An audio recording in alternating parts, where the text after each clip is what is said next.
Praise the lord. దేవుని ఘనమైన నామమునకు మహిమ కలుగును గాక.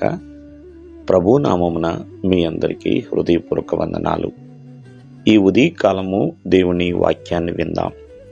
ఇర్మియా గ్రంథము 6వ అధ్యాయము 16వ వచనము.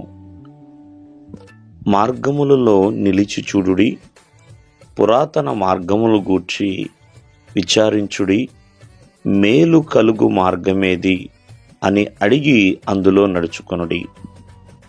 ఇక్కడ మార్గముల గురించి రాయబడి ఉండండి. పురాతనమైన మార్గాలు, అలాగే మేలు కలిగించే మార్గాలు. ప్రియమైన వాళ్ళరా, దేవాది దేవుడు మార్గములో నిలిచి చూడు అని సెలవిస్తున్నాడు. మరి దేవుని మార్గము పరిశుద్ధమైనది. మనం నడిచే మార్గము కూడా పరిశుద్ధంగా ఉండాలని దేవుడు కోరుకుంటున్నాడు. ప్రియమైన వాళ్ళారా, ఆ దేవాది దేవుడు ప్రతి ఒక్కరికి కూడా ఊరకనే ఆ విషయాన్ని చెప్పడండి. నువ్వు నడిచే మార్గం ఎలాంటిది, అది సరైనదేనా, యుక్తమైనదేనా, తెలివి కలగజేయ మార్గమేనా. ప్రియమైన వల్ల బైబిల్ గ్రంథంలో ఇరుకు మార్గమని, కయ్యూను నడిచిన మార్గమని, బిలాము నడిచిన మార్గమని, ఇలాంటి కొన్ని మార్గాలు ఉన్నాయండి. కయ్యూను నడిచిన మార్గం వేరు, అలాగే బిలాము నడిచిన మార్గం వేరు కూడా అండి.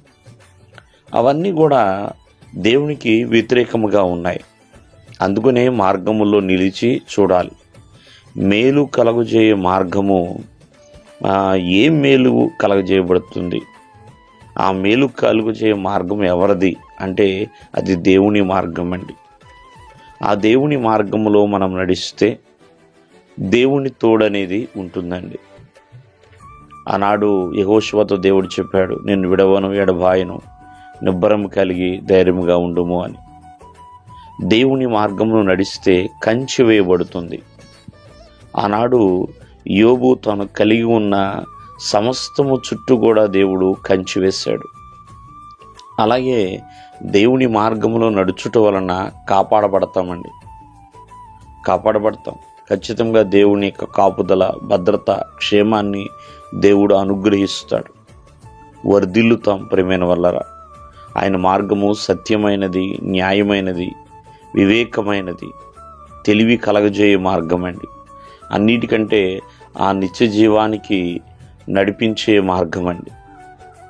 కావున అది జీవ మార్గము. ప్రతి ఒక్కరూ కూడా మేలు కలుగజేయ మార్గం ఏదో తెలుసుకుని అందులో నడవాలని దేవుని యొక్క వాక్యము సెలవిస్తుంది. దేవుడు మిమ్మల్ని ఆశీర్వదించును గాక. ఆమేన్.